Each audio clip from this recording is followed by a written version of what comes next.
Hi friends, welcome to Cyber Pathshala. Today's topic is the complete JVM architecture.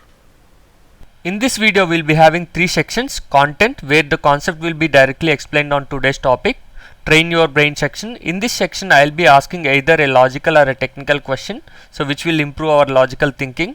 Q&A session. So the previous session questions that were asked in the comment section will get answered here. Before we move on to the complete JVM architecture, let us discuss what is a JDK and what is a JRE and what is a JVM.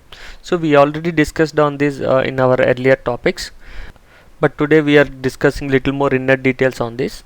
So we know that JVM is a subset of a JRE and JRE is a subset of JDK. So let us discuss one after the other. So let us start with a JVM, Java Virtual Machine. So the name itself tells that it is virtual, means which physically doesn't exist, but it provides a runtime environment for your code to execute. So and the JVM is also responsible for allocating and deallocating the memory. Here we have an interesting point. JVM is not platform independent, but the Java is platform independent. So we'll see how the Java is platform independent, because we have a different implementations for JVM for each operating system. Like, so for Windows operating system we'll be having one JVM, and for Linux operating system we'll be having another JVM, but all these JVMs can execute the Java code. So that is the reason the Java can achieve platform independency. What else a JVM can do? So JVM will read the bytecode and it verifies the bytecode and it executes the bytecode with the supporting library, and this verification will be done by the bytecode verifier. We already discussed on it, and we'll also discuss this bytecode verifier while discussing on the JVM architecture. And the JVM is required for both the developers as well as the end users. So here the end users are nothing but the customers or the clients. So and this JVM is a subset of JRE. JRE, Java Runtime Environment. So while discussing the JVM, so we discussed that the JVM will execute the Java code with the help of supporting libraries, right? But who provide these supporting libraries? So these supporting libraries will be provided by the JRE, and the JVM will use them while executing the Java code. So let us see what are all there in this supporting libraries. We have an AWT Abstract Window Toolkit, so which will be used for applets, Swing for desktop applications, JDBC Java Database Connectivity, which will be used to connect to database applications, JNDI Java Naming and Directory Interface, which will be used to connect to LDAP directories, RMI Remote Method Invocation, which will be used to invoke the methods which are running on the external JVMs. And this JRE physically exists, and in simple terms, if you want to only run the program, the JRE is sufficient and you need not to have a JDK. So usually the end users or the customers will be using the JRE, and this JRE is a subset of a JDK. JDK, Java Development Kit. It provides a development environment for your program. So and it is a combination of JVM plus JRE as well as some development tools. Let us see what are all there under development tools. We have a compiler which will be used to compile your Java program, and it also converts your Java program into a bytecode. There is a debugger which will be used to identify the programmatic errors, and there is a Java doc which will be used to generate the documentation for your Java code. JDK includes all the features what a JRE has, and it also physically exists. So using this JDK we can develop and execute the Java programs. So usually developers or programmers will use the JDK. Let us see what are all additional things we have under JDK. We have a Java-C, so which will be used to compile the Java program, and we have a Java which will be used to run the Java program. We have a JHeap which will be used to provide the heap implementation for your application, and we have a JConsole which will be used to monitor the application, and we have a Java doc which will be used to generate the documentation for your Java code, and we have an applet viewer. Usually developers will be use this applet viewer to verify their applets, and we have a jar which will be used to supply multiple classes in a single archive file. JVM architecture. So this picture shows the complete architecture of a JVM. So under the JVM we'll be having a class loader, and also we have a JVM memory section. Under this we'll be having method area, heap, JVM language stacks, PC registers as well as native method stacks, and also we'll be having an execution engine, and there is a native method interface, and also we'll be having a native method libraries. So let us discuss everything. Under the JVM, we have the following components. We already discussed on them. Let us have a detailed discussion on individual components. Class loader. Class loader is a subsystem under JVM, and its primary responsibility is to load the Java classes. And we have three different class loaders. One is a bootstrap class loader, and the second one is extension class loader, and the third one is system or the application class loader. So let us discuss all these things. So bootstrap class loader is a super class of the class loader, and its primary responsibility is to load the rt.jar. So inside the rt.jar we'll be having the packages like java.lang, java.net, and java.io and java.sql. So these are some of the packages we'll be having under rt.jar. So I'll show you where we have the rt.jar. If you go to the JDK root folder under JDK home, so we have a JRE folder. Inside that we have a lib folder. So if you go inside the lib, you can find one rt.jar here. So here we have an rt.jar. So inside that we'll be having all these packages. Okay. Next is extension class loader. This is a sub of bootstrap class loader, and it loads the library under the JRE home libext directory. I'll show you where we have this ext directory. So if you go to the JDK home folder, so under JDK home we have a JRE, so and we have a lib directory. So under lib we will be having in one ext directory. So inside that we have some of the jar files. So these jar files gets loaded with the extension class loader. Next is system or application class loader, and this is sub of extension class loader, and it loads the classes from the class path. So I'll tell you what is a class path in our future sessions. So for now I'll give you an example. Let's say you are working with a Oracle database applications. So in this case you need to have a access to the ojdbc.jar file for your Java program. To have an access to the ojdbc.jar, we need to set the ojdbc.jar under class path for your program so that your program can access that. So these classes will be getting loaded by the system or the application class loader. So we can set that ojdbc.jar under class path using the java-cp command.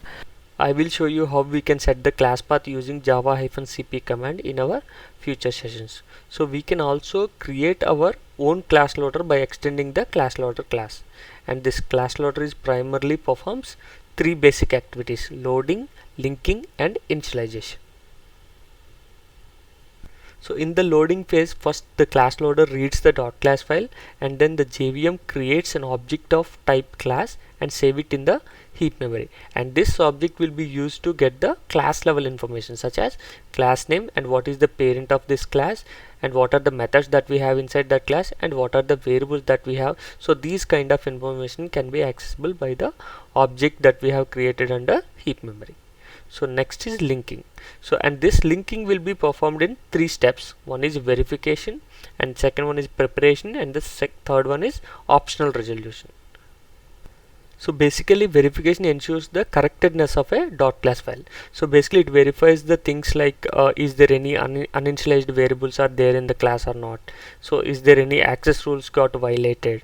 So is there any method calls mismatched with the object references, or is there any final classes got extended further, or is there any final methods got overridden. So these kind of things will be verified in the verification phase, and this verification will be done by the bytecode verifier. So and if this verification fails for some reason, we get a runtime exception saying that java.lang.verify error, and if you want to skip this verification, you can do that with a java-no verify command. So usually we run the Java classes using java space class name, and if you want to skip the verification, you can use it like java space -no verify space class name.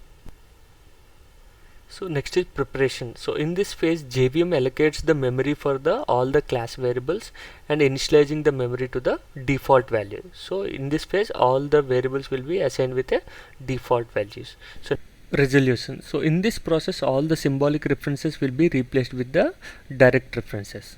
So next is initialization. So in this phase, all the static or class variables will be assigned to their values. So let's say you have given int a equals to 10. So this 10 value will be assigned to a in this phase, and this is executed from the top to bottom in a class and from parent to child. So in this hierarchy. We have different sections under JVM memory. So one is method area, heap area, stack area, PC registers, as well as native method stacks. So let us discuss one after the other. So in the method area, we'll be having the information like what is the class name and what is its parent class name, and what are the methods that we have inside that class, and what are the variables that we have inside that class, and all these information including the static variables will be stored under method area. And there will be only one method area we'll be having for the JVM. So for whole JVM we'll be having only one method area, and this is a shared resource among all the programs. Heap area.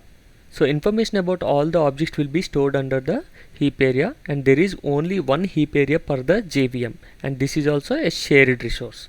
So and these objects can be of different classes. Stack area. So for every thread, JVM creates one runtime stack. So here we save the information like the recent method calls and all the local variables that were used inside that method. So all these information will be stored under the stack area. So once a thread terminates, so this runtime stack will be destroyed by the JVM, and this is not a common shared resource.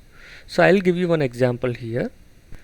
So let us say you have a stack of books. The recently read book will be on top right. In the same way, the recently accessed variables and the recently accessed methods and all the local variables, all this information will be stored in the stack area for a quicker access. PC registers. It stores the address of the current executing instructions.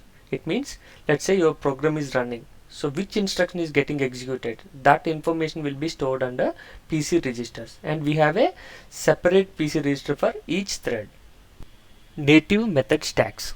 So the word native means the code which is written in either C or C++ language. Let's say you have a Java program which involves C or C++ language code inside that. So all this information about that native code will be stored under native method stacks. The next is execution engine. Execution engine executes the .class file. So basically it reads the bytecode line by line, and it collects the information from multiple places under JVM memory area, and then it executes those instructions. So it can be classified into three parts. The first one is interpreter, and the second one is just-in-time compiler. We also call it a JIT compiler, and the third one is garbage collector. Interpreter. The word interpretation means converting the bytecode into a machine understandable language so that those instructions can be executed by the operating system. So the interpreter interprets the bytecode line by line, and then it executes. The disadvantage with the interpreter is it interprets the statements line by line, and if you call the same method multiple times, so every time the interpretation is required. Just-in-time compiler. So it will help the interpreter to increase its efficiency. So basically it compiles the entire bytecode and it converts into a machine understandable language. So whenever there is a repeated method calls, the just-in-time compiler directly provide a native code so that the interpreter can directly execute them. So this will improve the efficiency of the interpreter. Garbage collector. Let's say you have created an object for a class, and if you are no longer using that object, so these kind of objects needs to be destroyed for a better memory management. So the garbage collector will destroy these kind of objects. Java native interface. Let's say you have a Java program which have some C or C++ code in it, and it also have some dependency on the C or C++ libraries. So this Java native interface will enable the JVM to call those C or C++ libraries. So native method libraries. It is a collection of native libraries like C and C++, so which are required by the execution engine to execute the native code. Next is train your brain session. Previous session train your brain question is you are given a weighing scale which has 4 kg and 2 kg stones on the left side and an 8 kg stone on the right side, and you have an additional 1 kg in your hand. How will you balance the scale? So the toughest problems will always have simple solutions. Remove the weights from both the sides. So Ramya answered it correctly. Kudos to you. Today's session train your brain question is there is a room in which there are 3 electric bulbs and the room has only one door and it is closed, and there is no way to look inside or enter inside apart from the door, and outside the room there are 3 switches in which each switch is connected to one bulb. Now the question is that you are allowed to enter into the room only once, and then how can you determine that which bulb is connected to which switch? If you have any questions in today's session, please write down them in the comment section. I'll pick the top 5 questions which will be useful for everyone, and those gets answered in the next session. If you directly come to this video, here we have the complete playlist. Please go through it. If you haven't liked this video yet, please click on the like button. If you feel this video is helpful, please share it with your friends and family members. If you haven't subscribed to this channel yet, please subscribe. Please click on the bell icon to receive all the notifications. Thank you.